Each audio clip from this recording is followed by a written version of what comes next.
This is Pet Life Radio. Let's talk pets.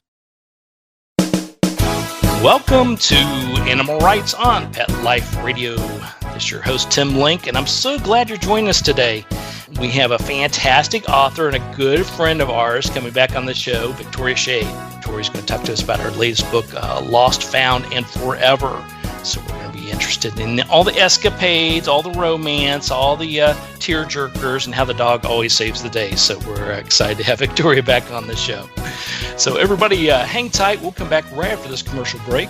You're listening to Animal Rights on Pet Life Radio. Pets are part of the family.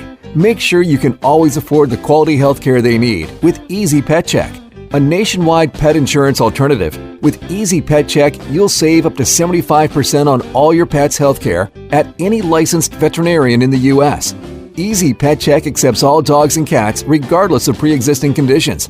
Visit EasyPetCheck.com. That's the letters EasyPetCheck.com. Taking care of your pet can be easy with Easy Pet Check. Let's Talk Pets on PetLifeRadio.com. Welcome back to Animal Rights on Pet Life Radio. Introducing once again to our show a good friend of ours. She's a dog trainer. She's a speaker. Of course, you know her from in front of the camera as well as behind the camera on some of the Animal Planet shows, the Faithful Friend shows, and then, of course, the wonderful Puppy Bowl as she plays pet expert and dog wrangler for the little puppies on that. So we got Victoria Schade. Victoria, welcome back to the show. Hi, Tim. I am so happy to be back. Thanks for having me. Oh, my pleasure, my pleasure. Now, the latest is called Lost, Found, and Forever. And this is a follow-up to Who Rescued Who. So tell us a little bit about this novel and some of the twists and maybe some of the characters in the book. Sure, yeah. So this is actually a standalone novel. It's definitely in the rom-com genre. It's very lighthearted. But at the center of it, it's a love triangle. But here's the difference. It's a love triangle between a man, a woman, and a dog. So the way it works is my main character, Justine, has adopted a dog. She's had him for a year. His name is Spencer. And she's invested a lot of time training him. And obviously, it's just this mutual true love. Well, she discovers through one of those Facebook posts that's been forwarded a million times that there's a dog that looks a heck of a lot like Spencer that some guy is claiming is his, and he lost him. So it's this push-pull between Justine and the other potential owner of Spencer. His name is Griffin. Who gets the dog? Who is the pet parent? And it really, I'm hearing from readers, it's bringing up some really uncomfortable questions about, like, how do you define pet parenthood? Who is the rightful pet parent? But, it is a happily ever after. There's no stress. It's a fun story. There you go. Yeah, well, I know the topic very well, actually. I do obviously a lot of work with animals and animals that become missing and stolen and these type of things. So this is definitely not in that realm, but that's sort of the plot behind it. And yeah, so, actually when two people, the original owner comes into play, the human companion, and they found out that, hey, this is my dog, and someone who spent a lot of time and energy with this dog and fallen in love with this dog wants to have that dog in their life. So how do you do that? Yeah, exactly. And I think this story brings up a really interesting point in that instead of the dog that's adopted coming from this horrible circumstance, because I think a lot of us assume that when we adopt our dog, they came from something very deprived. But in this scenario, Spencer was a well-loved dog who lived a pretty great life. So that even adds to the stress. It's not like Justine is saving this dog from, living in a backwoods kennel. She's not really saving him at all because he had a great owner and they were in love too. So we have this triangle going on, and it's, would you say it's a typical boy meets girl who has dog, and now we've got this love triangle, or is there some other, a little bit different dynamic in there? Well, there's definitely an extra dynamic in that Justine loves to train Spencer, and she gets really, really good at it with him. And he gets cast on a TV series, kind of a Netflix-style TV series. So not only is she dealing with this who gets the dog stress, she's getting her set legs, learning how to take this well-trained dog and transition that training to a set environment, to a TV environment that's filled with actors that she's looked up to her whole life. And, there's a lot of different stresses, and she's got to do these performances with her dog. So that adds another layer to the stress that our lovely Justine is facing. Oh, the stresses of dog ownership, right? So many joys, but occasionally there are stressors. That's right. And they own us anyway, so it really just doesn't matter at the end of the day. Right, exactly. So without telling us the whole details, without giving away the whole end of the story, what are some of the unique twists, additional unique twists when it comes to the two people, the man and the woman in this case? Well, part of the twist is that the male part, Griffin, he on paper seems like an alpha male. He's got this great job and he makes a lot of money. And traditionally, this would be kind of the I'm the boss kind of guy. But as the story progresses, he reveals himself to be something very different than that. And part of the reason is I am not a fan of alphas, whether it's in dog training, very against the whole alpha theory in dog training, but also I think in leading men. Why would we want someone who's kind of a jerk? So, Griffin is definitely not a jerk. He gets what he wants, but not all the time. I'll just leave it right there. There you go. And now you have to read the book to find out, is it who turns Griffin out? Who exposes his inner softness? Is it Justine? Or is it the pup, Or a combination. Oh, there's where the triangle continues. Exactly. So now, when putting together this, you'd mentioned early on that this is a standalone book. How do you go about putting that all together? How do you start from scratch? Do you have some ideas already? Is this pulling, I know the training part, and the positive training is coming from your great experience and all the wonderful stuff you do as a trainer. But how do you sort of come up with that original idea and start to, massage the dough to make it something great? I love that analogy. I am a student of life. I am always observing. I think every writer is. We're watching the world around us and cherry picking things that are interesting. I have a notebook. I keep lots of notes on, what ifs or even lists of things that I love, tropes that really appeal to me in other movies or books, and everything kind of, I don't know, is there a dough analogy here? Everything rises together and then I have this ready to bake loaf of bread. But definitely the training aspects, the stuff, my professional knowledge of working with dogs always comes into the plot. Yeah. And with that, when we're talking about your writing as a whole, this book, Lost, Found, and Forever, as well as your other writing, how much of that training and your experience do you put in there as far as just a knowledge base that helps you write about it? Or do you put little tidbits in there that actually people can read and say, oh, hey, I never thought about that, how to train my dog?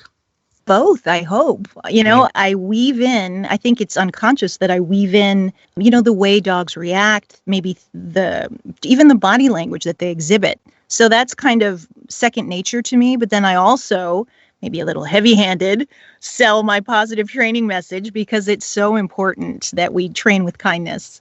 That's it. But there's always news you can use. I think every reader will glean one or two things where they look at their dog and say, well, never knew that. I'm going to try that. That's right. And then when they do and it works, they're like, oh my gosh, I can't believe this. I'm going to buy all her books forever and ever. That's what I hope they say. Yes, that's it. I love it. I love it. That's the way we want to work it.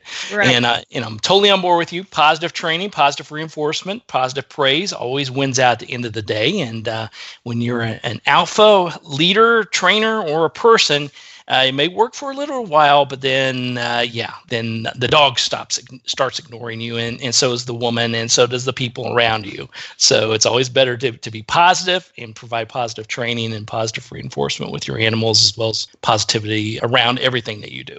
And not just that, we've learned so much about the way animals learn, and when you know better, you should do better. So there's no excuse to use outdated methodologies that hurt your relationship with your dog, really. And that's the beauty of science-based positive reinforcement training is we can prove it. It's based in science. It's not whispering or magic. It is science that you can replicate. So that's truly the core of it. And plus, it does wonderful things for your relationship. There you go. Just like it did in this relationship book, right? Indeed.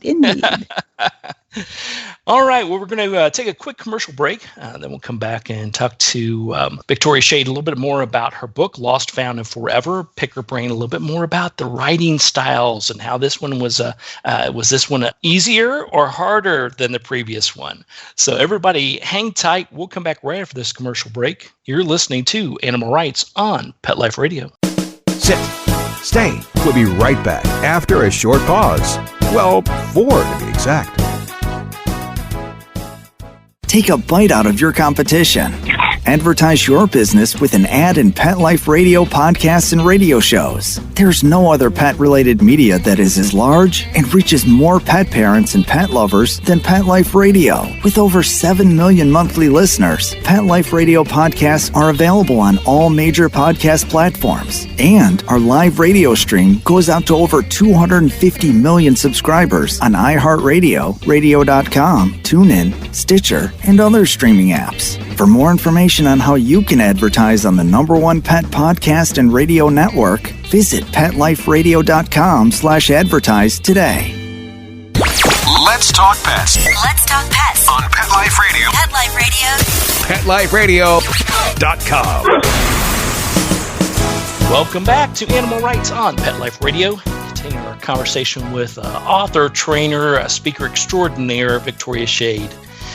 Now, Victoria, when people pick up a copy of the book, Lost, Found, and Forever, they read through all the trials and tribulations and the drama and the love and all the wonderful stuff that you weave into your wonderful novel. Is there a certain thing or multiple things that you hope that they walk away from, saying, okay, this is what I got from that book? I love this question. I hope that they take a new appreciation for the magic at the end of the leash. That not only are dogs wonderful companions for us, they open up our world. Every time we step outside with our dog, there's probably a pretty good chance you're going to get a smile from someone else or, dogs make friends. How many people have had their dog actually become a social connector and they meet new people, make new friends because of their dog? So just an appreciation for everything that dogs bring into our lives. Yeah, absolutely. It's to me, it's the best common denominator out there. It can break down all walls, and no matter what your thoughts are on politics, religion, life, anything of that sort, if you have a dog in your life and you meet someone that has a dog, instant connection, you're ready to go. Definitely. Yeah. It also brings up my biggest pet peeve. I will say, Victoria, as I get older, I won't say that you do this. I definitely do this, though. As I get older, I get more pet peeves. But bring them on. Yeah, just add to the list. But the biggest one I have is walking the dog and reading your phone. All you're doing is walking down the road, looking at your little device, and you can't pull your eyes off it. Meanwhile, here you're supposed to be watching your dog, make sure it doesn't get in harm's way or get it, pick up something that's not supposed to eat something. But also you're missing these opportunities, to bond with your animal and also, as you said, meet new people.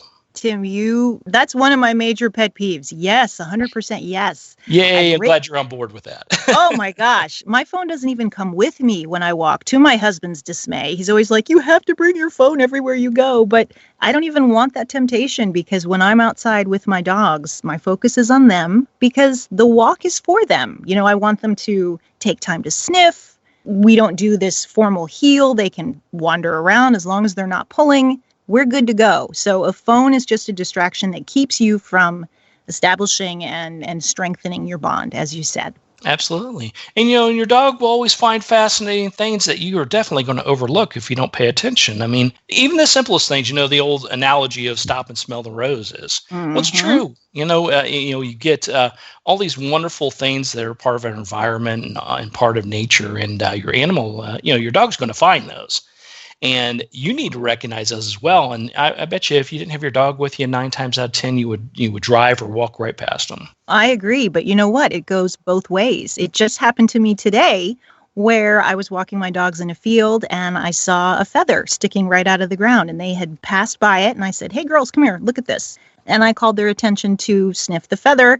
And that's a really great bonding technique, too, because they're like, hey, she finds cool stuff. she's got good eyes too. So they're more likely to want to hang close to me when they're off leash. There you go. That's a good idea. Well, I never have the feather problem. We take our dogs everywhere that we go, but we do have a big fenced backyard, really lovely place, a big natural environment out back, and we feed the birds. And I've got one little pup who is a poo connoisseur, so I have to watch her to make sure she's not, getting into the bird poo. The other guy thinks the biggest fun is for me to open the back door and him to go run straight for the bird feeders. He's never going to harm the birds. He just gets a big joke out of it. No, he's never going to catch them. But we have all kinds, doves and a little bit slower birds, moving birds. But yeah, that's his job. And it's not a matter of he doesn't want them in the yard. It's a matter of this is fun. This is fun for him. Yeah, that's a great life right there. That's right. Well, they always say, I don't know if it's a wives' tale or what it is, but if you find a feather, there's a message. The angels are sending you a message. So. Oh. Yeah, at the very least, if you believe in that, and even if you don't, take the time, breathe, let it absorb into you, look around, and see if you get a message. You never know. I love that. I've never heard that before, and I'm definitely going to tuck that one in my back pocket. There you go.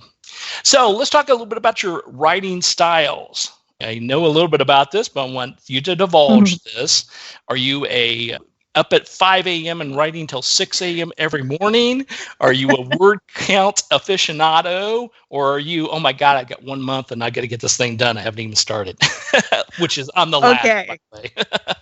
I don't know if my editor is going to be listening to this, so I probably should answer politically and say, I plan it all out and I'm months in advance. Well, the truth is, I'm working on a book right now and I'm a little behind. I'm a lot behind. So I'm looking at my word count every day and stressing, but we're getting there. And, all the little milestones that you hit, I'm not even going to say how many words, but let's just say I hit within 5,000 word increments. I feel like I'm getting closer. So yeah, but not up at 5 a.m. I wish I could do that, but I'm kind of slow to start. There you go.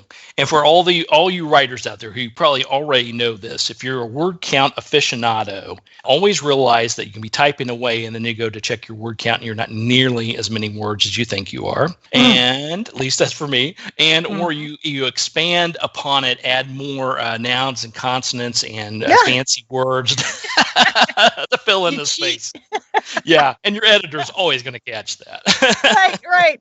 So you can slice 5,000 words off the word count right there. Everything that's going to get cut by the editor. That's right. You don't have to say really, really, really, really tired. That's it. And I don't know enough fancy words, and I don't have the time to use the thesaurus. So it's pretty simple. Yeah, we can cut off one of those reallys. That's it.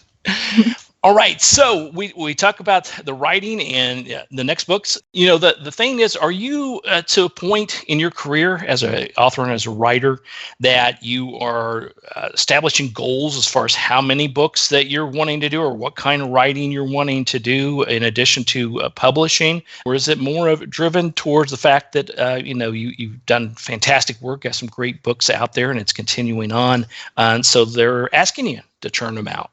I am very driven about my career, and I hope that I can keep writing books forever and ever and ever. That's my goal.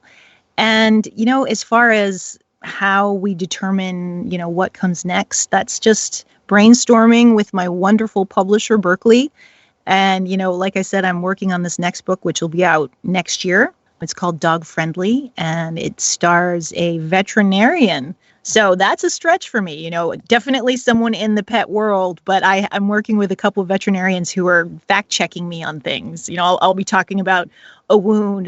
You don't even want to know what kind of wound. It's a very happy story, but just, things happen in vet offices. Anyway, let's just leave it there. Let's not talk about wounds. We'll dangle the carrot, but that's fascinating because, it's a lot of people may think that, you put together a novel, it's basically just character driven and come up with a nice storyline, which is very true. But there's a lot of research going into it, especially like you said, if you're now asking the scientific mind, asking the veterinarians for their input, you got to get it right. But yet on the other hand, you don't want to make it so, how do I want to say it? I don't want to go back to school and read a textbook. I want to read a novel about a nice puppy and a happy romance and these type of things. Definitely. There is a happy medium between the two of them, but my goal is to do veterinarians justice because their work is so difficult. And, part of what this story deals with is compassion fatigue. And there was a recent kind of Facebook push to wake people up to what veterinarians go through in their job. And that's definitely something I'm facing. It's a heavy topic. Veterinarians have one of the highest rates of suicide in their profession. So, my goal in this book, even though this will also be a lighthearted rom-com, is to do veterinarians justice and shine a light on what they do and what they go through. Absolutely. It's an invaluable resource. And, the vets and vet techs and all the people associated in that industry, we've got to have them to take care of our animals. And it's tough work. It's heartache work a lot of times, pulls at their heartstrings, and also difficult because they got to keep up on everything. It's a constant changing environment, always new treatments and new things to do and to learn, and so you have to keep abreast of those to offer your clients the best options for their pets. Well, speaking of clients, it's also potentially a thankless job. So, if I can give everyone advice, say thank you to your veterinarian. They're doing their very best to help your dog stay happy and healthy. There you go. That's good. Good advice. That's good advice, and maybe some puppy kisses go along the way. That will right. Definitely. All right. Well, we're coming to the end of the show today. I want to thank you, Victoria. Always great to talk to you. Everybody go out and pick up a copy of the book. It's called Lost, Found, and Forever. Wonderful cover. I won't give it away, but it's a little terrier, little cute thing.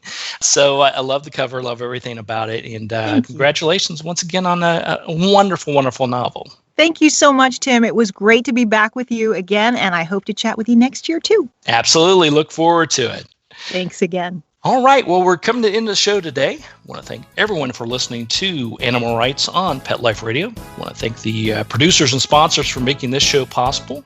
Obviously, we had a whole plethora of wonderful shows and wonderful hosts and talent and guests at Pet Life Radio. So you go to PetLifeRadio.com and check them all out.